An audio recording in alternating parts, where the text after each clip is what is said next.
Bradesco. Entre nós, você vem primeiro.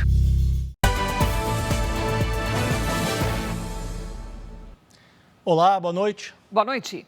As buscas pelo helicóptero desaparecido no litoral de São Paulo entraram hoje no 6º dia. Neste sábado, uma terceira aeronave passou a fazer parte da operação. Até agora já foram realizadas mais de 47 horas de voo na procura pelas 4 pessoas a bordo do helicóptero. Um avião da Força Aérea Brasileira decolou do aeroporto de Santos neste sábado e 2 helicópteros da Polícia Militar partiram do Campo de Marte, em São Paulo. As aeronaves estão equipadas com câmeras termais, que ajudam a encontrar pessoas pelo calor do corpo, mesmo na floresta. Câmeras com visor térmico, e zoom de 52 vezes. E é o mesmo equipamento que a gente usa para localizar cativeiro em São Paulo, sequestro, tudo, que temos uma equipe de unidade de inteligência muito forte. O helicóptero está desaparecido desde domingo, quando saiu de São Paulo com destino a Ilhabela, litoral norte do estado. Estavam a bordo o piloto Cassiano Teodoro, de 44 anos, Luciana Rodzevics, de 46, a filha dela, Letícia, de 20, e um amigo das duas, Rafael Torres, de 41 anos. Este vídeo foi feito e enviado por uma das passageiras durante o voo. Nas imagens é possível ver que o tempo estava bem ruim e com pouca visibilidade. As buscas se concentram na área onde o piloto fez o último contato com a torre de controle, às 13h10 da tarde de domingo. A Força Aérea Brasileira informou que já foram feitas mais de 40 horas de sobrevoos no local. Mas, segundo a Polícia Militar, o mau tempo na região dificulta o trabalho. A área total de buscas tem aproximadamente 5.000 quilômetros quadrados, o equivalente a 500 campos de futebol. Tem a copa de árvore ali com 40 metros de altura. Quer dizer, o helicóptero entra no meio ali, ele penetra a árvore e fecha. A área é gigantesca. Neste sábado, a operação foi reforçada na Serra do Mar, na região de Caraguatatuba e na represa de Paraibuna. Trechos com mata fechada e de difícil acesso. Aquela represa onde a gente está buscando, ela tem em média 30 metros de profundidade. Então, o que a gente está buscando ali para tentar localizar assento que venha a boiar, qualquer coisa que tenha se desprendido de dentro da aeronave que venha a flutuar. A Polícia Militar montou uma base operacional próximo à represa e começou a utilizar drones de precisão para sobrevoar as áreas apontadas pelos moradores da região. À tarde, um objeto foi localizado em meio à vegetação, mas as equipes de busca descartaram que seja do helicóptero desaparecido.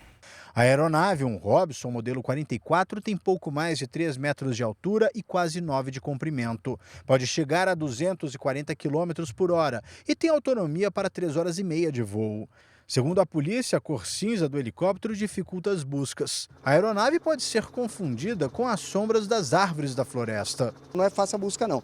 A mata fechada, a cor do helicóptero, esses detalhes, se fosse um laranja, um branco, o contraste seria mais fácil para todos nós. De acordo com este especialista em tecnologia cibernética, os equipamentos de localização geográfica da aeronave e os celulares dos passageiros podem ajudar a diminuir a área de busca e aumentar as chances de encontrar o helicóptero. A gente consegue fazer uma busca, seja sinal de rede móvel, a gente está falando aqui de 4G, 5G, mas em um local de mata fechada, a gente consegue fazer uma triangulação de sinal através dessas antenas de rádio. Veja agora outros destaques do dia. A morte de Mário Jorge Lobo Zagallo, único tetracampeão mundial de futebol. A repercussão no Brasil e no mundo entre jogadores, especialistas e admiradores. Presidente Lula decreta luta oficial de 3 dias. E veja também, família chega a reconhecer criança desaparecida no Rio de Janeiro, mas notícia não se confirma. Avião perde porta e janela em pleno voo nos Estados Unidos. E os reforços anunciados pelos clubes para o Paulistão 2024.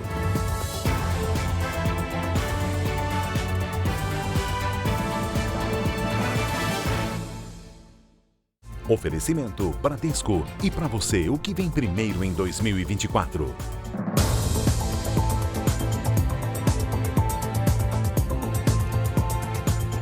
O mundo do futebol está de luto pela morte do ex-jogador, treinador e coordenador técnico da seleção brasileira, Mário Jorge Lobo Zagallo. Único tetracampeão do mundo, o velho Lobo, como era chamado, morreu aos 92 anos.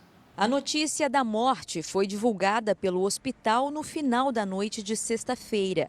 Zagallo estava internado no Rio de Janeiro desde o dia 26 de dezembro e teve falência múltipla dos órgãos. Com a idade avançada, vinha enfrentando problemas de saúde, como uma infecção urinária que o levou a ser internado em setembro do ano passado. Ainda assim, resistiu e superou o problema.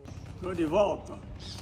Nascido na cidade de Atalaia, em Alagoas, Zagallo chegou ao Rio de Janeiro com apenas 8 meses de vida e adotou a cidade e o futebol carioca. Não à toa, os 4 grandes clubes do Rio, Vasco, Flamengo, Fluminense e Botafogo, postaram homenagens à lenda do futebol. A Confederação Brasileira de Futebol relembrou grandes momentos de Zagallo como jogador, quando conquistou as Copas de 1958 e 1962, como técnico em 1970 e como coordenador técnico em 1994.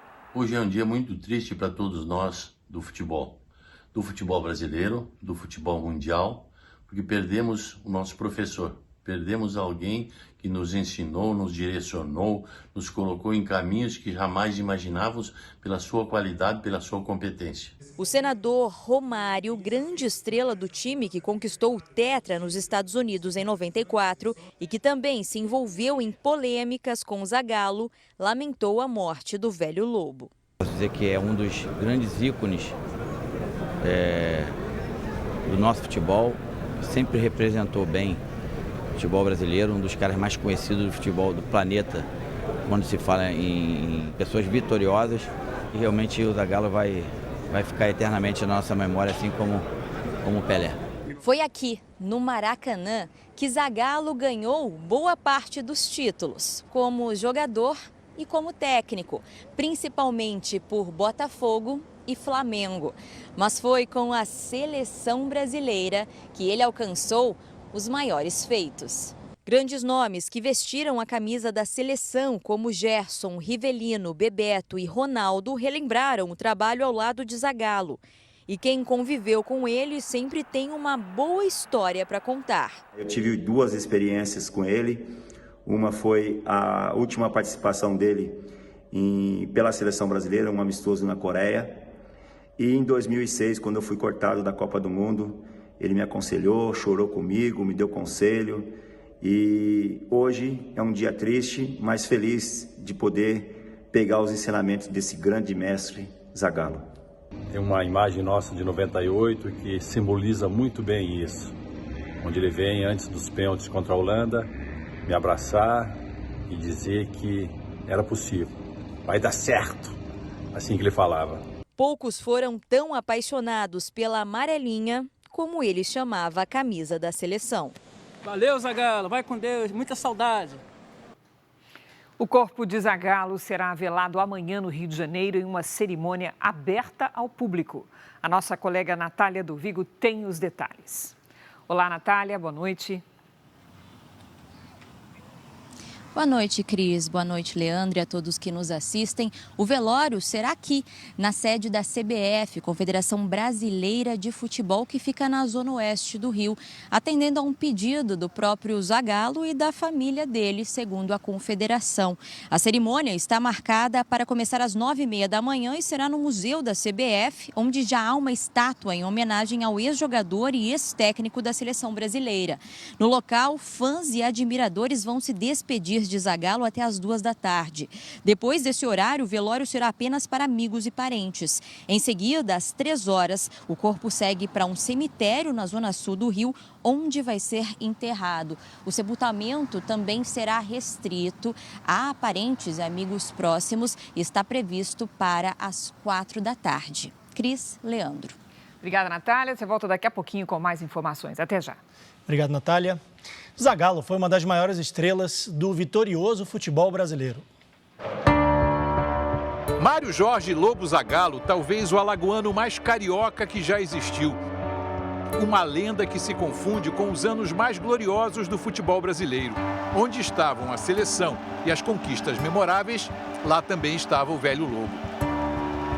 Sonhador, otimista e, sobretudo, apaixonado pelo verde e amarelo, como ele gostava de se referir à seleção.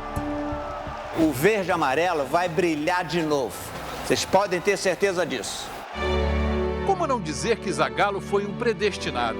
Pisou pela primeira vez no Maracanã na final da Copa de 50, não com chuteiras, mas com coturnos, fazendo a segurança como militar da Polícia do Exército.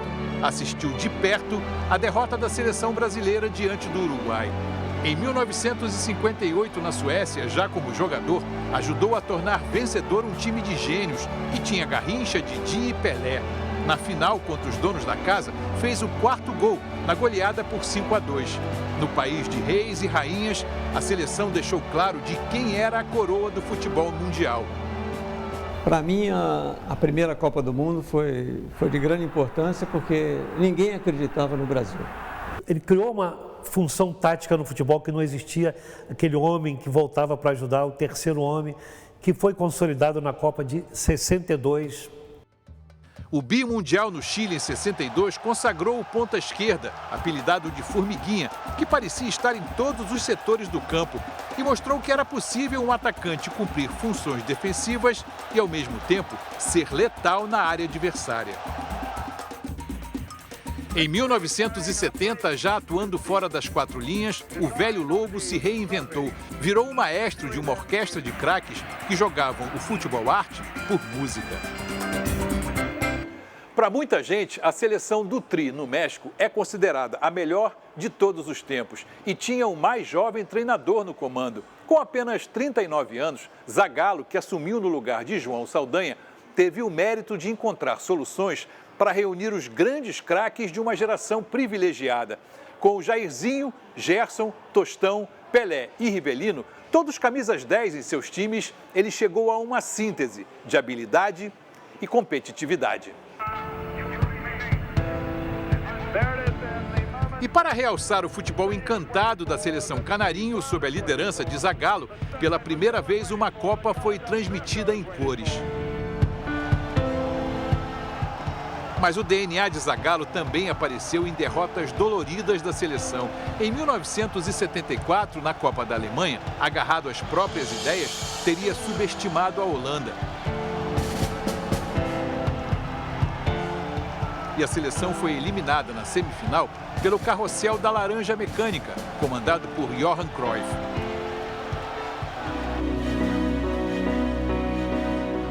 24 anos depois, a França de Zidane levou o velho Lobo a um novo nocaute. E mesmo com Ronaldo Fenômeno ao seu lado, Zagallo teve que engolir o melhor futebol da Copa de 98. Zagallo chorou, se desesperou, consolou, incentivou e vibrou. É um cara que jogou, foi um grande jogador e disputou várias Copas do Mundo. Então era um cara que incentivava bastante na hora da preleção, dentro de campo. Mas 4 anos antes, a emoção e o carisma de Zagallo tinham inspirado outra geração. O time de 94 nem de longe lembrava o de 70. Mas ao lado do amigo Parreira, o velho Lobo, como coordenador técnico, soube abrir os caminhos para o Tetra e fazer o Brasil festejar um título depois de 24 anos. E dar a ele, Zagallo, o 4º título mundial das Copas FIFA em 3 funções diferentes. Pelé, para mim, foi o maior depois do Zagallo. Zagallo foi bicampeão do mundo como jogador, jogando todas as partidas e depois como treinador. A história de quase meio século de Zagallo com a amarelinha chegou ao fim na Alemanha em 2006, depois de uma profecia que não se cumpriu. Alemanha, vocês vão ter que me engolir. A nova parceria com Parreira não foi capaz de levar a seleção à vitória. E, mais uma vez, a França interrompeu o sonho do Brasil ser campeão. Ah, o velho Lobo. Viveu derrotas, é verdade, e sobreviveu a elas. Mas a trajetória vitoriosa de quem colaborou para construir a identidade do nosso jogo é mais forte. E ele terá o nome para sempre lembrado. Afinal, Zagallo é o único tetracampeão mundial de futebol, um patrimônio do esporte.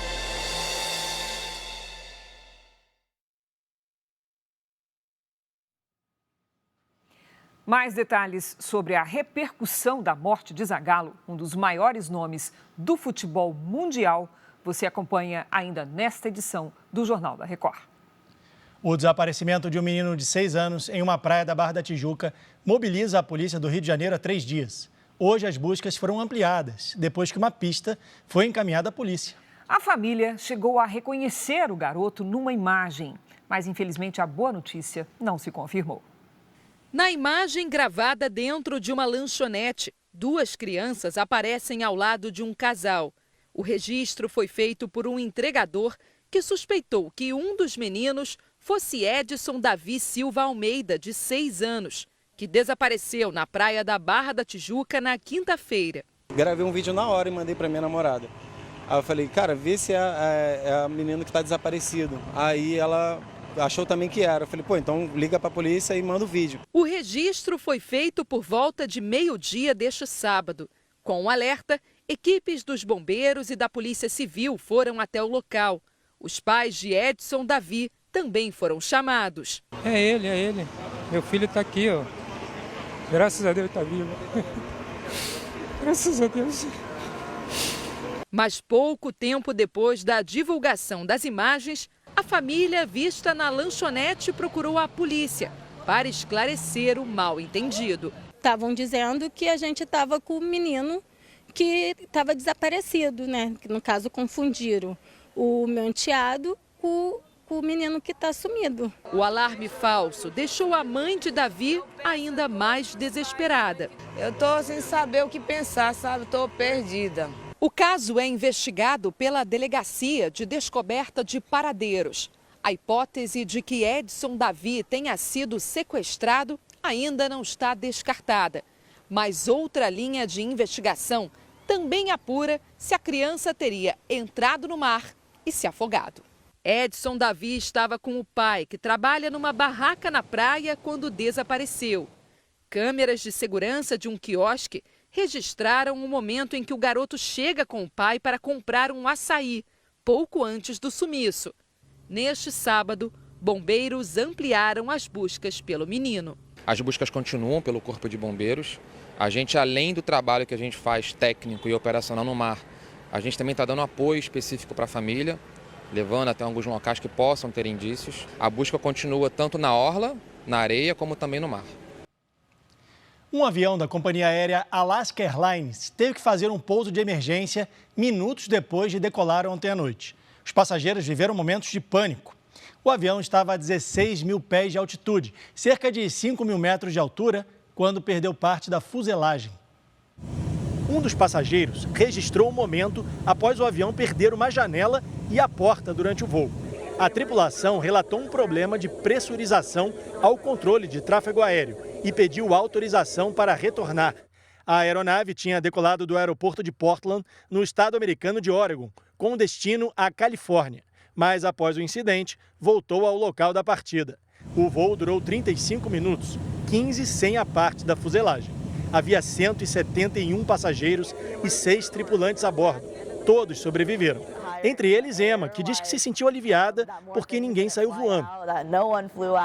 A Alaska Airlines anunciou que todas as 65 aeronaves da empresa do modelo Boeing 737 MAX 9 foram suspensas temporariamente para manutenção e inspeção de segurança. As medidas devem ser concluídas nos próximos dias. Além da companhia aérea, as autoridades de aviação dos Estados Unidos investigam o incidente. A Boeing afirmou que contribui com as investigações. A empresa enfrentou uma crise após acidentes envolvendo o 737 MAX em 2018 e 2019, que deixaram mais de 340 mortos. O modelo foi impedido de voar e teve que passar por mudanças para melhorar a segurança. Em 2020, recebeu autorização dos Estados Unidos para voltar às operações. A Rússia atacou hoje uma cidade ucraniana na região de Donetsk, no leste do país. O bombardeio deixou 11 mortos, incluindo 5 crianças. Outras 8 pessoas ficaram feridas. Casas foram completamente destruídas. O presidente ucraniano Volodymyr Zelensky mandou condolências às famílias das vítimas e prometeu retaliação. No mês que vem, a guerra completa 2 anos e, por enquanto, não há previsão de um acordo de paz.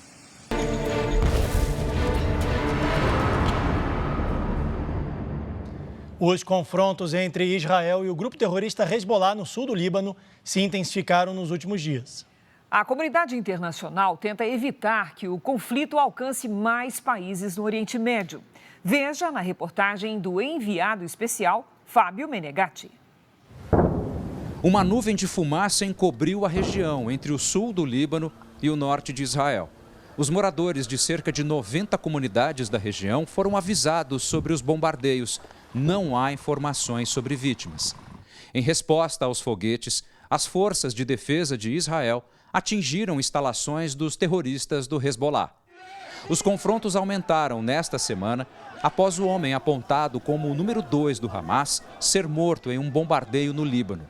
Os terroristas do Hamas atribuíram o ataque a Israel. Já o exército israelense não confirma a autoria. A população do norte de Israel tem sofrido há pelo menos 3 meses desde que o Hezbollah aumentou a intensidade dos ataques em apoio aos terroristas do Hamas, que no dia 7 de outubro invadiram comunidades no sul de Israel. Mais de 1.200 pessoas foram mortas e mais de 200 sequestradas. Esse homem conta que toda a cidade de Kiryat Shimona, perto da fronteira com o Líbano, foi esvaziada. As famílias abandonaram casas e negócios. E eu só vim aqui pegar algumas coisas em casa e ir embora, diz. As ruas estão praticamente desertas. No hospital, esse médico diz que a maioria dos pacientes são militares. Ele espera que todos possam superar esse momento difícil e alcançar a paz. Os ataques recentes dos terroristas do Hezbollah, grupo que apoia o Hamas, mostram que a guerra é ainda mais complexa do que se podia imaginar. A comunidade internacional teme que o conflito se espalhe para outras regiões do Oriente Médio. O combate ao terror vai completar 3 meses neste domingo, dia 7, e sem previsão de trégua para a libertação dos reféns. Em visita a Beirute, capital libanesa, Josep Borrell, alto representante da União Europeia, afirmou que o Líbano deve evitar ser arrastado para a guerra. O aumento da tensão levou também o secretário de Estado americano, Antony Blinken, à região. Ele foi à Turquia, onde se reuniu com autoridades para discutir uma saída para o conflito. Até o dia 11, Blinken deve viajar para países árabes e para Israel. Em Gaza, o exército israelense realizou novas operações contra o Hamas. Hoje, novos caminhões com ajuda humanitária chegaram pela fronteira com o Egito. A Coreia do Norte voltou a realizar disparos perto da costa da Coreia do Sul. Os exercícios militares acontecem um dia depois do disparo de mais de 200 projéteis na mesma região. A Coreia do Norte diz que a ação é uma resposta aos treinamentos militares da Coreia do Sul na fronteira marítima. Por segurança, os sul-coreanos foram retirados de parte da área costeira. Para a Coreia do Sul, a ação militar do país vizinho é uma ameaça à paz na região.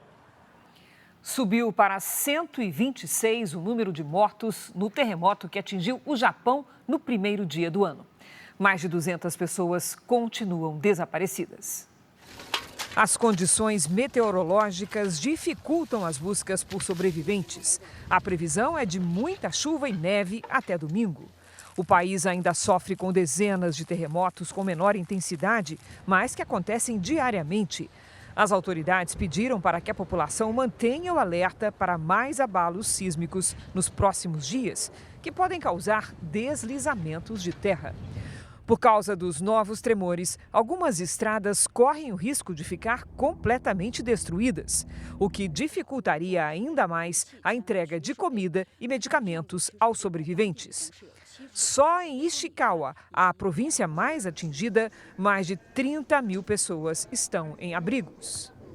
O afogamento é a principal causa de morte entre crianças de até 4 anos no Brasil. Metade dos casos acontece em piscinas. Um alerta aos pais e responsáveis em época de férias de verão. Aos 4 anos, a Isabela está na fase das descobertas. Por isso, o pai fica sempre atento, principalmente quando a diversão é na água. Sempre um adulto, eu ou minha esposa junto e com boia. O que é um detalhe, mas é importante, é as cores dos maiôs. Biquínis, enfim, sungas que sejam com cores bastante vibrantes, para poder justamente conseguir identificar caso tenha algum tipo de de eventualidade. Se a piscina é uma das melhores e mais procuradas distrações para crianças, os cuidados devem ser tomados na mesma medida. O afogamento é a principal causa de morte entre crianças de 1 a 4 anos no Brasil. 50% desses casos acontecem em piscinas de casas ou condomínios. É o que mostra o levantamento da Sociedade Brasileira de Salvamento Aquático, que ainda aponta que o afogamento é a segunda causa de morte entre crianças de 5 a 9 anos e o terceiro motivo entre as de 10 e 14 anos. Nesta semana, Arthur Sampaio Flores, de 14 anos, morreu depois de ficar preso entre os degraus da piscina do condomínio onde morava, em São Paulo. O adolescente chegou a ser socorrido, mas não resistiu após 5 dias no hospital. No fim do ano passado, uma menina de 10 anos morreu depois que o cabelo dela foi puxado por uma bomba de sucção em uma casa no Rio de Janeiro. Neste condomínio, na capital paulista, além do controle de acesso para crianças nas áreas das piscinas, outros mecanismos ajudam a evitar acidentes. Também temos o sistema de ralo de fundo, que é para evitar sucção de cabelos. A bomba ela fica funcionando, mas aí assim, com esse sistema do ralo, ele não tem a sucção. Mesmo com o ralo, se tiver uma necessidade de parar o maquinário, parar essas máquinas, parar toda a parte elétrica, apertou o botão de pânico, ele desarma tudo. Aquecedor, luminárias e as bombas de sucção. Para o especialista em segurança, além de todos os cuidados, é preciso dividir a atenção com as crianças. A segurança envolve percepção. Se você está ali num ambiente observando alguma coisa que foge de um senso comum, deve sim ser alarmado e passado para um outro nível, ou seja, responsabilidade compartilhada. Todo mundo que estiver ali no ambiente deve ser orientado a um cuidar do outro, porque é um ambiente de piscina que pode ter alguns incidentes. Quase 1.500 municípios permanecem em alerta para chuva forte entre o sudeste e o norte do Brasil. Hora de conversar com a Lidiane Sayuri. Oi, Lid, boa noite. Esse cenário parece que vai prevalecer durante o mês de janeiro, é isso? Este é o cenário de verão, Cris. Mas a partir desta segunda-feira, as nuvens começam a dissipar e a chuva dá uma diminuída. Boa noite para você, boa noite, Leandro, boa noite a todos que nos acompanham. Por enquanto, o corredor de umidade está posicionado entre o Espírito Santo e o Amazonas. Neste domingo, tem alerta para alagamentos e deslizamentos em todos os estados destacados aqui no mapa. Tempo firme apenas amanhã nestas poucas áreas claras. Em Porto Alegre, máxima de 36 graus. No Rio de Janeiro, um sol de 33 graus para cada um neste domingão. Em Goiânia, São Luís e em Rio Branco, 29. No Recife, 32 e em Boa Vista, até 35 graus. Domingo quente em São Paulo, com máxima de 33 graus e chance de chuva só à noite. Atenção! Vitória, Brasília e Porto Velho. Esquentam também até 31, 27 e 30 graus e as tempestades podem causar transtornos. Hora do nosso Tempo Delivery. A Luciana quer saber como é que fica o tempo em Pindamonhangaba, interior de São Paulo, Lid. Vamos lá, Leandro. Luciana, boa noite para você. Os próximos dias seguem com sol de rachar e calorão de pelo menos 33 graus. Atenção aos temporais no fim do dia. A chuva é isolada, mas pode causar transtornos. O Francisco é de Juazeiro do Norte, Ceará. Seguimos para lá agora. Boa noite, Francisco. O calor também é destaque por aí, com máximas entre 35 e 36 graus. No domingo e na segunda tem uma pequena chance de chuva leve à tarde. Faça como eles e peça também previsão personalizada para qualquer cidade do Brasil e do mundo aqui no Tempo Delivery. Mande seu pedido pelas redes sociais com a hashtag você no JR. Cris, Leandro. Valeu, Lid. Obrigado, Lid. Veja ainda hoje as homenagens de clubes e atletas que se despedem de Mário Jorge Lobo Zagallo. Brasília se prepara para evento em defesa da democracia na segunda-feira, 8 de janeiro. Esquema de segurança será equivalente ao de uma posse presidencial. A volta ao trabalho dos craques nos grandes clubes de São Paulo é a preparação para o Paulistão.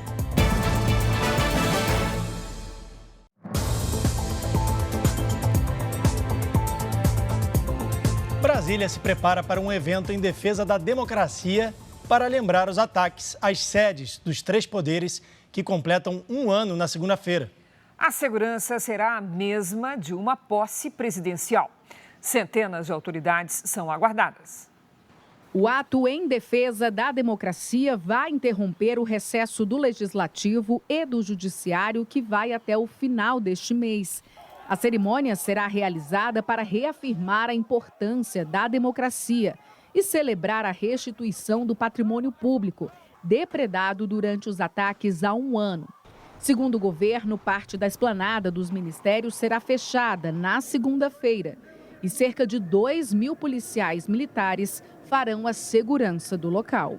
Os atos antidemocráticos resultaram em mais de 2.000 pessoas presas. 66 permanecem detidas e 30 foram condenadas por crimes como associação criminosa, abolição violenta do Estado Democrático de Direito, tentativa de golpe de Estado e deterioração do patrimônio tombado. O evento será dividido em 2 momentos. Às 14h, aqui no Supremo Tribunal Federal, ministros da Corte, autoridades e também convidados participam da abertura de uma exposição sobre a importância da democracia. Às 15h, o Congresso Nacional vai sediar uma cerimônia para marcar um ano dos ataques às sedes dos 3 poderes. O ato vai acontecer no Salão Negro do Congresso e contará com a presença do presidente Lula, dos presidentes do Senado, Rodrigo Pacheco, da Câmara, Arthur Lira, e do Supremo Tribunal Federal, Luiz Roberto Barroso. No evento, são esperados cerca de 500 convidados, entre eles ex-ministros do STF, governadores, ministros do governo e representantes da sociedade. O presidente Lula decretou luto oficial de 3 dias pela morte de Zagallo. Os presidentes da Câmara e do Senado também lamentaram o falecimento da lenda do futebol brasileiro. O decreto que estabelece luto de 3 dias foi publicado em edição extra do Diário Oficial da União. Mais cedo, Lula já havia divulgado uma nota. No texto, o presidente afirmou que Zagallo era exemplo de brasileiro que não desistia nunca. É essa lição e espírito de carinho, amor, dedicação e superação que ele deixa para todo o nosso país e para o futebol mundial. Também em nota, o Ministério do Esporte ressaltou que o Velho Lobo é uma das maiores referências do futebol e merece todo o reconhecimento por ter sido um patrimônio da seleção brasileira e do Brasil. O presidente do Senado e do Congresso Nacional usou as redes sociais para homenagear Zagallo.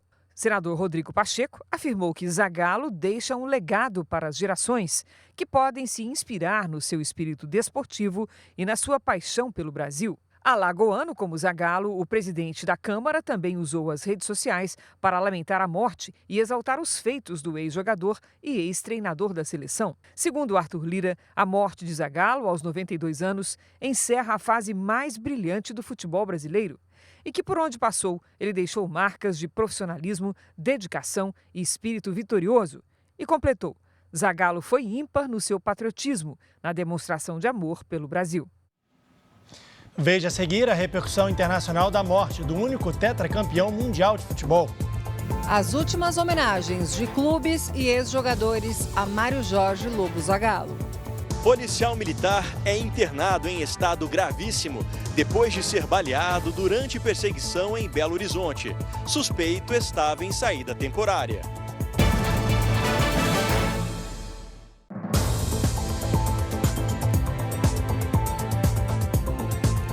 Um policial militar foi baleado durante uma perseguição em Belo Horizonte. Um dos envolvidos era um foragido da justiça que recebeu um benefício de saída temporária e não voltou. O fogo cruzado na estrada que liga a capital mineira às cidades da região metropolitana assustou quem passava pelo local. Como que eu vou fazer para ir embora para casa? Esta outra imagem mostra o policial próximo do suspeito. É possível ouvir uma ordem de parada dada pelo PM. De repente, o criminoso reage e atira no policial. Outros militares correm para socorrer o sargento Roger Dias da Cunha, de 29 anos. Ele segue internado em estado gravíssimo neste hospital em Belo Horizonte. O sargento é casado e pai de uma bebê de 5 meses. Alguém que estava defendendo a sociedade, que deixou de disparar porque estava numa via movimentada, cheia de pessoas, que ele poderia atingir um inocente. A perseguição começou depois que a PM recebeu uma denúncia que a dupla pretendia roubar uma caminhonete. O Elbert de Souza Fagundes, de 25 anos, e Giovanni Faria de Carvalho, de 33 anos, já estão presos. O suspeito que atirou no sargento tem 18 passagens pela polícia. Entre os crimes estão roubo, tráfico de drogas e receptação. Ele estava em saída temporária e deveria ter retornado ao sistema prisional no dia 23 de dezembro.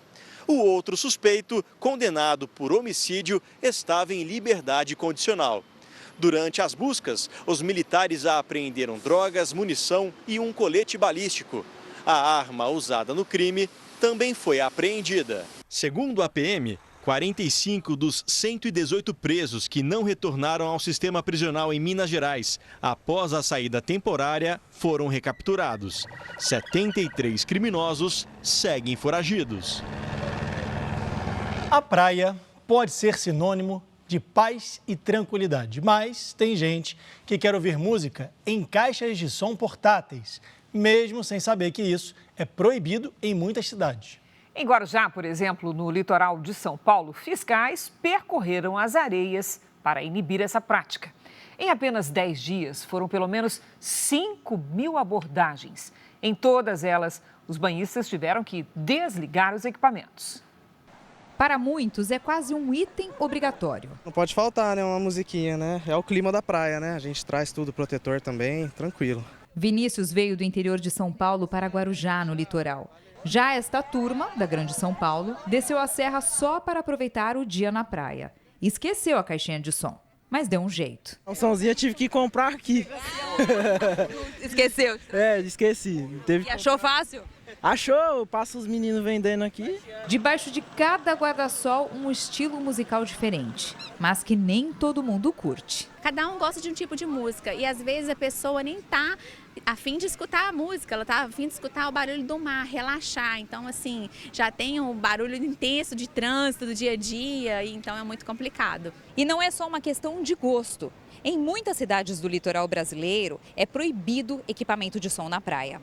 Aqui em Guarujá, por exemplo, a proibição está numa lei que tem mais de 20 anos. Ainda assim, entre sai e verão, as mesmas cenas se repetem. Só nos últimos 10 dias, os fiscais daqui desligaram 5.000 caixinhas de som nas praias. A primeira abordagem é para explicar as regras. Não pode ligar mesmo para ouvir bem baixinho. Mas muitas vezes é necessário apreender o equipamento e multar o dono. Já chegamos a encontrar até baile funk na areia, um som enorme e todo mundo dançando que nem se fosse normal. Na Baixada Litorânea do Rio de Janeiro, conhecida como região dos Lagos, cerca de 80 caixinhas de som foram apreendidas pelas forças de segurança apenas nesta semana. Lá, a multa para quem usa equipamento na praia é de no mínimo R$ 550. Em Guarujá, não apenas o som é proibido. Armar tenda e levar cachorro para a faixa de areia são outros tipos de infrações flagrados pela fiscalização. Todo ano a gente tem esse problema, né? As pessoas vêm curtir na praia e acabam trazendo a euforia que deveria ficar um pouquinho em casa e curtir o som maravilhoso do mar, acabam trazendo as caixinhas. E 50% de toda ação fiscal são as benditas caixinhas de som. O mundo do esporte lamenta a morte de Mário Jorge Lobo Zagallo. Hoje, ex-colegas e ex-jogadores destacaram a importância dele para o futebol e principalmente para a seleção brasileira. A primeira coisa de futebol que eu vi foi aquilo, gente. Foi a Copa de 70. Não tinha como não enlouquecer, não tinha como não ficar apaixonado. E quem dirigia aquilo era o Zagallo. Walter Casagrande, contratado pela Record para comentar o Campeonato Paulista, relembrou a genialidade de Zagallo. O Pelé e o Zagallo são as figuras mais importantes, na minha visão, da história do futebol mundial. Que uma nós perdemos em dezembro de 22 e agora foi o Zagallo no começo de 2024. O comentarista do portal R7, Cosme Rimoli, fez questão de destacar outro ponto marcante, a personalidade forte. Convivi com o Zagallo em 3 Copas do Mundo, 94, 98, 2006. E também estava na Copa América, quando ele mandou a imprensa se calar, porque nós teríamos que engoli-lo. Vocês vão ter que me engolir. Vocês vão ter que me engolir. Nossa, professor, momentos inesquecíveis nós vivemos juntos. Chamo o senhor de professor e vou chamar pro resto da vida. Porque o céu, nesse dia, ganha realmente um professor, que é o senhor, que nos deu a honra de estar do lado de uma pessoa tão importante como o senhor foi para nós e para o mundo do futebol. Zagallo nunca jogou por clubes de São Paulo, mas teve uma experiência como treinador no comando da Portuguesa em 1999. A Lusa e o futebol paulista também lamentaram a morte de Zagallo. O perfil da Portuguesa nas redes sociais relembrou o período em que Zagallo ficou à frente da equipe. Corinthians, Palmeiras, São Paulo e Santos também prestaram homenagens. Ídolo do Santos, Pepe enfrentou Zagallo como adversário e foi companheiro de seleção em 1958, na conquista da Copa da Suécia. Minhas condolências à família do Zagallo, com os companheiros de seleção. O futebol brasileiro está de luto. Descanse em paz, Zagallo. Meus pêsames. Essa aqui é uma réplica da Copa de 70, do Clodoaldo, ganhei do Clodoaldo. Está autografado aqui. E é essa amarelinha aqui que o Zagallo morria de paixão, que brilhava seus olhos, que ele colocou e também dirigiu. Clodoaldo fez parte do time mágico de 1970, que encantou Casagrande e o mundo. Dói muito, porque é uma pessoa que eu convivi, que criei uma amizade, um carinho muito grande. O Zagallo era genial, genioso, e ele tinha um domínio do time que era impressionante. E mais do que tudo, ele era patriota. Eu, particularmente, me emocionava bastante quando ele falava da camisa amarela, da amarelinha. Porque eu via o brilho nos olhos dele. Eu via que ele estava falando do fundo do coração. Eu via que aquela paixão, aquele amor pela seleção brasileira, mas mais especificamente pela camisa amarela, era uma coisa espontânea e sincera, de verdade. A morte de Zagallo repercutiu na imprensa internacional. Jornais e entidades esportivas, como a Federação Internacional de Futebol, homenagearam o Velho Lobo. Na página oficial da FIFA, o presidente da federação, Gianni Infantino, diz que a história da Copa do Mundo não poderia ser contada sem Mário Zagallo. Pelas redes sociais, a Confederação Sul-Americana de Futebol, a Conmebol, lamentou o falecimento do único tetracampeão mundial como jogador, técnico e coordenador técnico. A agência de notícias Reuters também enfatizou que Zagallo foi a primeira pessoa no esporte que venceu uma Copa do Mundo como jogador e como técnico. O jornal esportivo Olé da Argentina estampou a página principal com uma foto de Pelé ao lado de Zagallo e chamou o técnico brasileiro de lenda. O espanhol Marca listou momentos históricos e frases marcantes do Velho Lobo, como a famosa "Vocês vão ter que me engolir". Para o El País, também da Espanha, o Brasil se despede do grande símbolo da seleção. O jornal britânico The Guardian destacou que Zagallo liderou Pelé com sucesso na conquista de 1970 e o francês Le Monde que Zagallo foi um dos técnicos mais carismáticos do futebol. A Confederação Brasileira de Futebol se prepara para receber o velório do tetracampeão amanhã no Rio de Janeiro. A gente volta então a falar com a Natália Dovigo, direto da CBF. Natália, como vão ser as homenagens e a despedida, Zagallo, hein? Leandro, Cris, a entidade maior do futebol brasileiro decretou luto de 7 dias. Dessa forma, as partidas da primeira rodada das eliminatórias da Copa do Nordeste, que começou hoje, tiveram 1 minuto de silêncio em homenagem ao ex-jogador e técnico. Amanhã, o velório aberto ao público tem início às 9h30 da manhã, aqui na CBF, na Barra da Tijuca, zona oeste do Rio. A gente lembra que depois das 2 da tarde, a cerimônia vai ficar restrita a amigos e parentes. Às 3 da tarde, o corpo segue para um cemitério na zona sul da cidade. O enterro será às 4 da tarde, apenas para pessoas próximas. Cris, Leandro. Obrigado, Natália. O Rio Grande do Sul recebe milhares de turistas nesta época do ano, que atravessam a fronteira de carro. Muitos cometem infrações de trânsito e vão embora sem pagar as multas. Para aumentar a quitação das dívidas, a Polícia Rodoviária Federal começou a instalar equipamentos de pagamento de multas para veículos estrangeiros, sem a necessidade de ir ao banco. Viajar de carro durante feriados não é exclusividade dos brasileiros. Entre os meses de dezembro e março, o Rio Grande do Sul recebe em média 430 mil argentinos que entram no estado pela fronteira entre as cidades de Uruguaiana e Paso de los Libres. No período do verão, Uruguaiana é o primeiro ou às vezes o segundo ponto que mais entram estrangeiros em todo o Brasil.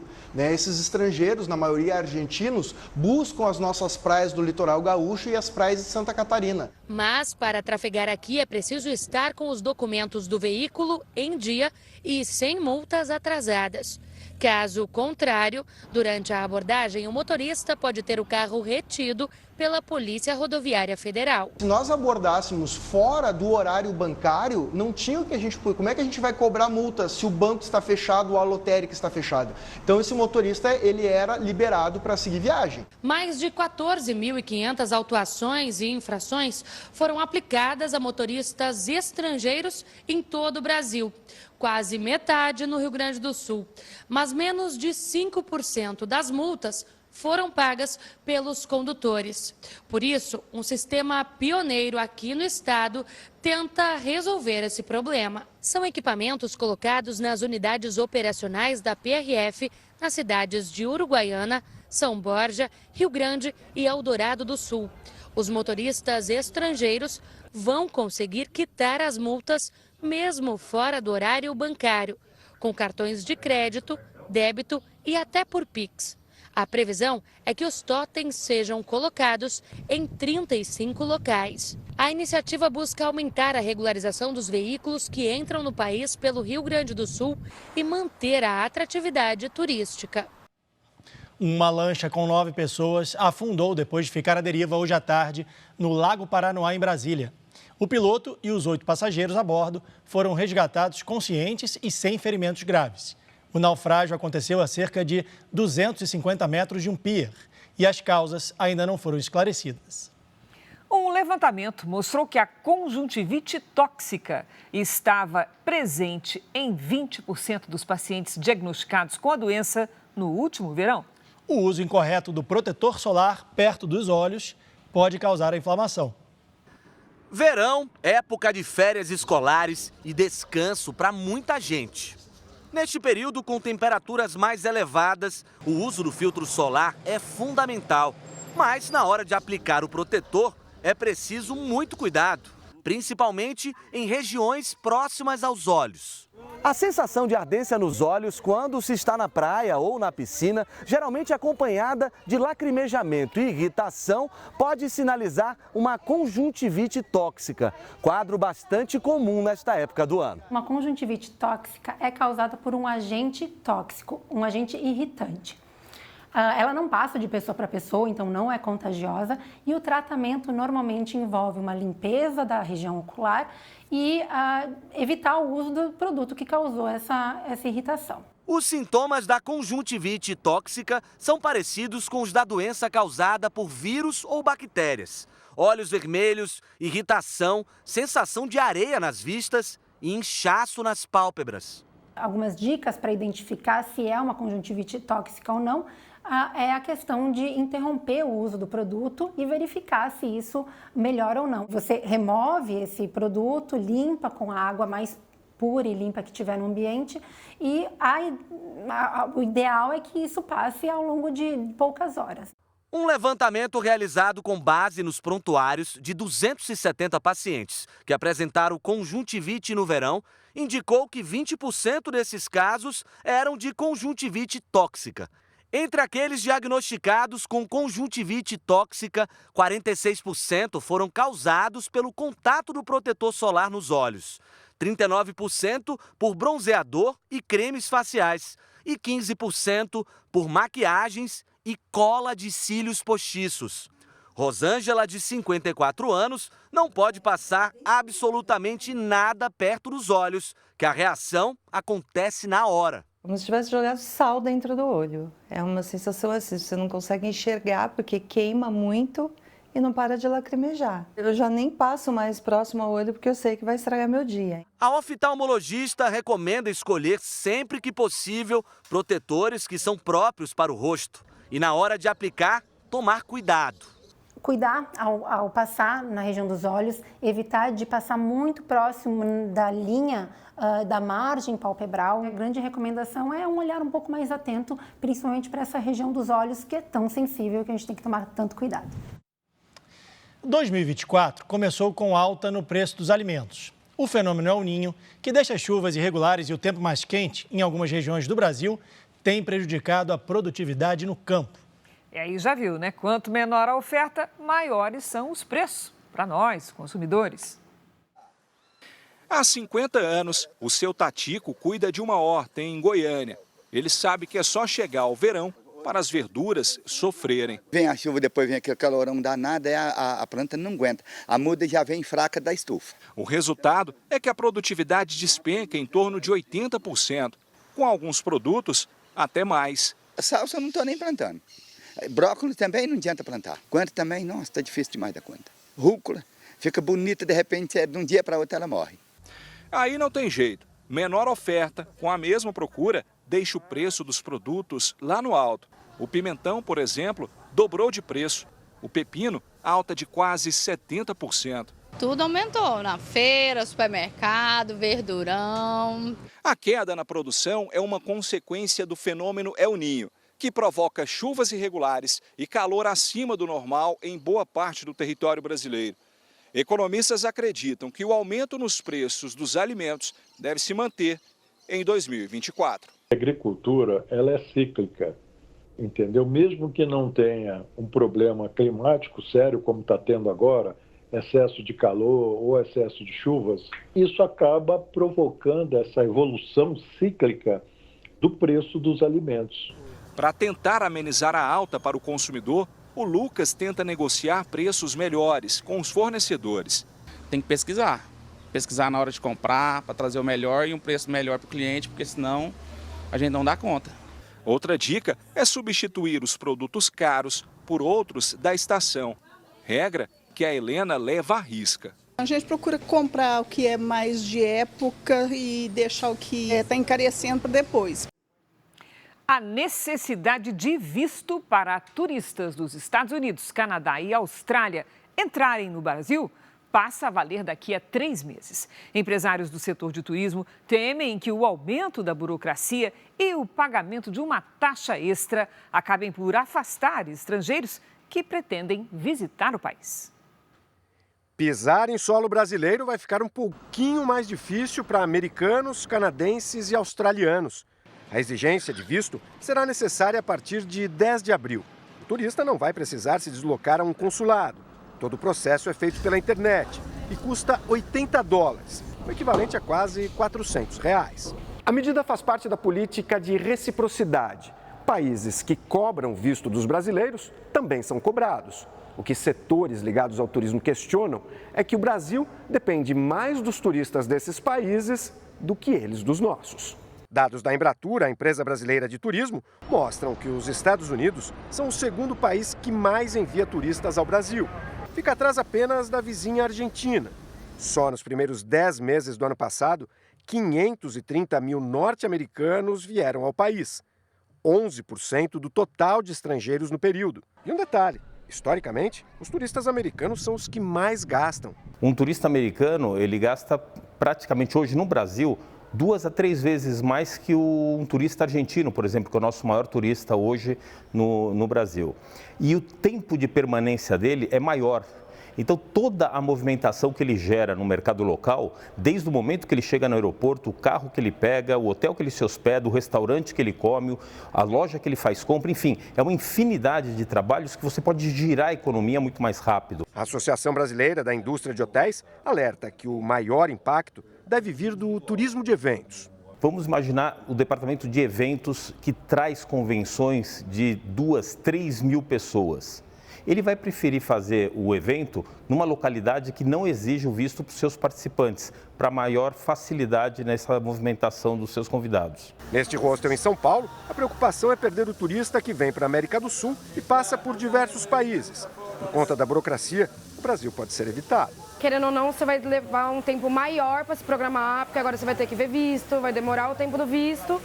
E também tem a questão que muitas pessoas vinham da Argentina, de outros lugares, e vinham direto para São Paulo. Esse pessoal que estava vindo rapidinho, só comprando passagem vindo, agora vai ter um tempo maior para decidir e esperar.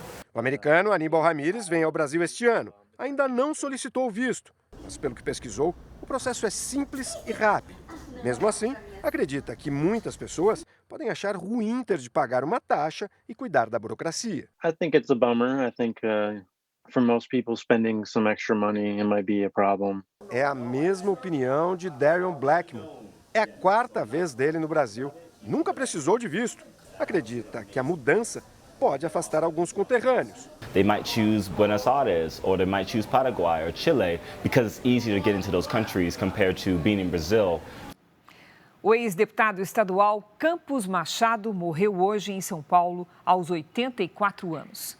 O vice-presidente da República, Geraldo Alckmin, compareceu ao velório. No velório realizado no hall monumental da Assembleia Legislativa do Estado de São Paulo, líderes políticos, familiares e amigos prestaram as últimas homenagens ao ex-parlamentar que exerceu 8 mandatos consecutivos. Ele lutava contra a leucemia e teve a morte confirmada na manhã deste sábado. Campos Machado foi deputado estadual por 36 anos, com quase 300 leis aprovadas. Era considerado um político com grande habilidade de negociação. E durante décadas foi o principal líder do PTB em São Paulo. Foi presidente estadual do Avante e havia se filiado recentemente ao PSD. Campos Machado era um servidor do povo. Tinha a vocação de servir a sociedade. Como advogado, como deputado, como dirigente partidário. Eu conheci através do Mário Covas, perdi um amigo irmão.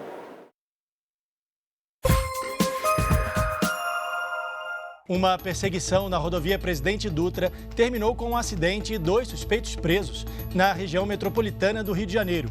No interior do veículo, os agentes da Polícia Rodoviária Federal localizaram 350 quilos de maconha. No Maranhão, 43 esqueletos humanos e mais de 100 mil peças arqueológicas foram descobertos durante as escavações de uma obra para a construção de um condomínio na capital, São Luís. Uma análise preliminar indica que o local pode ter sido um cemitério há milhares de anos. Um tubarão-martelo foi encontrado na faixa de areia em Laguna, litoral sul de Santa Catarina. Moradores e turistas registraram o momento em que o peixe foi resgatado pelos salva-vidas e devolvido ao mar. Segundo a Polícia Militar Ambiental, o tubarão não oferece risco aos banhistas. Teve algum problema de coordenação e acabou preso na areia. Veja agora os destaques do Domingo Espetacular. Essa mulher cruzou a vida do Thiaguinho antes dele se tornar famoso. Mas nunca imaginou que ficaria para sempre na lembrança do cantor. Você entre em contato comigo, apareça em algum show meu, por favor. Agora, mais de 20 anos depois, essa história veio à tona por um apelo do próprio pagodeiro. E os dois conseguiram se reencontrar. Preso, acusado de agressão sexual e em crise financeira. O ex-jogador Daniel Alves entra na justiça contra um amigo para reaver objetos pessoais que valem fortuna. Entre as peças, a escultura de um cavalo de esmeralda, avaliado em mais de 130 milhões de reais. A série de graves acidentes envolvendo helicópteros. Nossa equipe acompanha o trabalho de buscas pela aeronave que desapareceu na Serra do Mar, em São Paulo. Afinal, o que provocou esse sumiço, hein? Quero minha neta, minha filha de volta. Você vai conhecer o vovô brasileiro que bateu 2 recordes mundiais em um campeonato de natação.